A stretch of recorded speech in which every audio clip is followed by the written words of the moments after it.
Salut, c'est Trado, content de vous retrouver pour la mise à jour de l'indice parisien. La séance de vendredi a été riche en statistiques plutôt bien accueillies puisque on a appris d'un côté que l'activité chinoise était beaucoup plus soutenue que ce qu'on pouvait craindre, et de l'autre, et du côté des États-Unis, un marché de l'emploi finalement lui aussi beaucoup plus dynamique que ce qu'on pouvait le craindre. Et le résultat a été une progression pour le CAC 40 de 0,6% qui ne pouvait pas faire mieux que saluer cette bonne nouvelle dans un contexte où le risque récessif domine.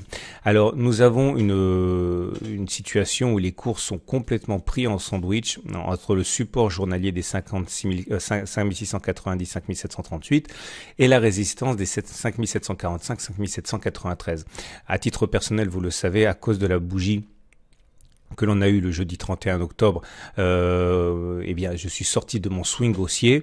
Visiblement, après coup, peut-être que j'ai été un petit peu timoré et que j'aurais dû laisser courir les plus-values. Mais en tout cas, pour l'instant, la balle est au centre, et on ne peut pas savoir si les haussiers ou les baissiers l'emporteront, puisque les baissiers sont retranchés sur la résistance journalière des 5745 et les haussiers qui ont loupé la dernière impulsion haussière n'attendent qu'une chose pour rentrer. C'est justement un acte de faiblesse des baissiers. Alors je vous rappelle que tout est encore valable, c'est-à-dire que on avait un chandelier japonais ici en avalement baissier, bougie verte, bougie rouge, le corps rouge avalant le corps vert.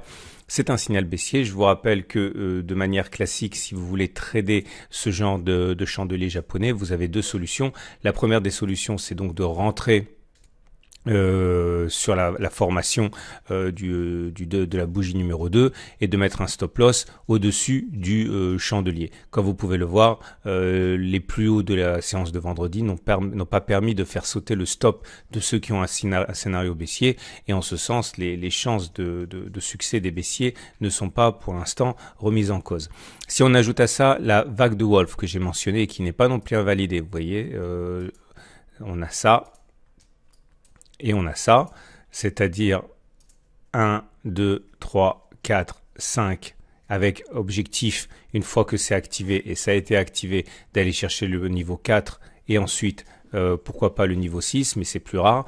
En tout cas, ceux qui ont initié ce short, ce swing baissier, ont mis un stop loss sans doute assez conservateur, au-dessus de la zone de résistance. Pourquoi ? Parce que s'ils ont eu raison, ils peuvent gagner 2%. S'ils ont tort, il faut mettre s'ils mettent le stop au-dessus de la résistance journalière, par exemple à 1,4%, voilà, ils peuvent perdre 1,4, ils peuvent gagner 2, ça reste valable. Et pour l'instant, leur stop non plus n'a pas sauté, donc je ne peux absolument pas savoir ce qui va se passer, personne ne le peut, mais en tout cas, les jeux sont encore ouverts. Maintenant, également, ceux qui veulent enchaîner sur un swing haussier parce qu'ils auraient loupé l'impulsion et la cassure des précédents plus hauts, je vous rappelle ce qu'ils peuvent faire. L'idée, c'est de considérer que l'on a vu une impulsion haussière, une correction, et il y a quatre façons dont j'utilise les Fibonacci. Une des façons de faire, c'est, vous le savez, prendre le chemin parcouru avant les Fibonacci que l'on reporte par-dessus la ligne du maximum, avant le retracement. Ça vous donne un objectif assez croustillant, puisque il s'agit d'aller chercher le niveau des 5861. Ça aussi, c'est complètement valable. Le seul problème, c'est la position du stop. C'est-à-dire qu'il faut au moins, comme d'habitude, qu'il y ait au moins à gagner qu'à perdre. Si vous mettez un stop, si vous avez un objectif qui est d'aller chercher les 2%, 2,1%, il faut un stop loss qui soit inférieur à 2,1%. Bon, c'est un peu plus compliqué que ça, puisque ça dépend aussi des chances de réussite de votre trade. Tout ça, c'est un calcul d'espérance mathématique. Mais en imaginant que vous ayez une chance sur 2, il faut que le stop ne soit pas en dessous du précédent plus bas, parce que ça vous amènerait à un stop qui est inférieur. Ça veut dire un stop agressif. Un stop agressif, ça voudrait un stop en cas de réintégration de ce niveau.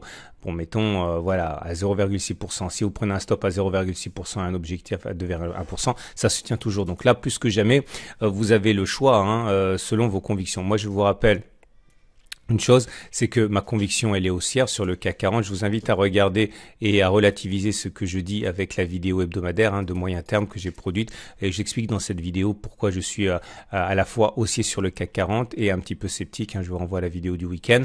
Mais en tout cas, c'est tout à fait possible. Comme je suis sorti de mon swing haussier, je vais pas rentrer maintenant. Je vais attendre une meilleure occasion. Je vais attendre notamment de voir s'il y a un camp qui se détache. Mais tant pis, quitte à louper un nouveau swing haussier, je préfère rester sur la touche pour l'instant. C'est quand même un petit peu plus prudent. Regardez les indicateurs techniques. Ah oui, les chandeliers japonais. Le chandelier japonais du jour est un corps vert compris dans le corps rouge précédent. Ça s'appelle un harami haussier. Mais les harami haussiers ont tendance à fonctionner surtout lorsqu'ils apparaissent en fin de baisse, c'est-à-dire comme ici. Ça, c'est un joli harami haussier, bougie rouge, bougie verte. On met un stop en dessous du plus bas de la figure. Alors c'est légitime en ce sens que nous sommes sur un support journalier, mais c'est dangereux parce que nous sommes au contact d'une résistance. Donc j'aurais tendance à relativiser un petit peu ce signal. Les indicateurs techniques, alors donc la moyenne mobile à 20 séances, vous le savez, elle est toujours haussière. Comme elle est haussière, ça veut dire que la tendance, elle est haussière. La moyenne mobile à 7 jours est en support haussier. Elle a déjà préservé les cours de la débandade le 31 octobre. Pour l'instant, donc, on a deux supports dynamiques et on est toujours en train de bénéficier de l'impulsion donnée par le croisement haussier fort que j'ai mentionné en son temps et qui justifiait pour moi la prise du swing haussier il y a quelque temps. Et les bandes de Bollinger sont ascendantes. Ok, ça veut dire qu'on est en parallèle haussière, ça témoigne d'une tendance haussière. Les indicateurs techniques ont un petit peu le tournis. Pour les indicateurs techniques rapides, c'est normal parce que comme ils sont nerveux, ils ont tendance à surréagir. Regardez le CCI qui avait donné un signal de hausse, puis après un signal de baisse, et un autre signal de hausse, et un signal de baisse, et un nouveau signal de hausse en sortant et en rentrant de la zone de surachat. Là, clairement, le CCI n'invalide plus le signal baissier. Et le stochastique est toujours en dessous de son signal et le MACD0 est au-dessous de son signal aussi. Par contre, il recommence à s'aplatir, menaçant les baissiers de recroiser son signal à hausse. Les indicateurs techniques lents n'ont pas encore basculé baissier. RSI au-dessus de 50, momentum au-dessus de 0 et MACD au-dessus de son signal. Bref, la propagation des signaux baissiers ne s'est pas fait des indicateurs techniques rapides vers les indicateurs lents. Et nous avons pour terminer l'Ichimoku. Et l'Ichimoku, ça se trade aussi, vous savez. Donc j'ai dit que la tendance elle était haussière, le nuage est ascendant. Pour moi, à moins d'un faux signal, ce qui n'est pas impossible au regard de ce que j'ai dit dans l'analyse hebdomadaire, ce qu'on peut faire si on veut trader l'Ichimoku, c'est attendre que l'on se rapproche de la Tenkan. Lorsque la tendance elle est haussière, comme c'est le cas avec le nuage, la Tenkan a tendance à jouer un rôle de support. Ok, regardez. Si la Tenkan est là, alors de deux choses l'une, soit vous mettez votre stop loss en cas de clôture en dessous de la Tenkan, voilà à moins 1,6%, ça serait déjà si on clôture en dessous il y a quand même péril en la demeure. C'est pas systématique, mais bon il y a un risque quand même. Quand la tendance est fortement haussière, on rebondit facilement sur la Tenkan, donc vous aurez compris, il faut un objectif au moins 1,6% au-dessus. C'est pas non plus délirant. Maintenant, si certains le veulent, ils peuvent attendre que on se rapproche un peu de la Tenkan, voir que l'on rebondit dessus. Voilà ce que j'avais à dire. Je vous invite à regarder en fin de vidéo l'analyse technique sur l'or, l'analyse technique de moyen terme qui pourra vous intéresser notamment à cause de la comparaison entre les marchés. À demain pour la mise à jour.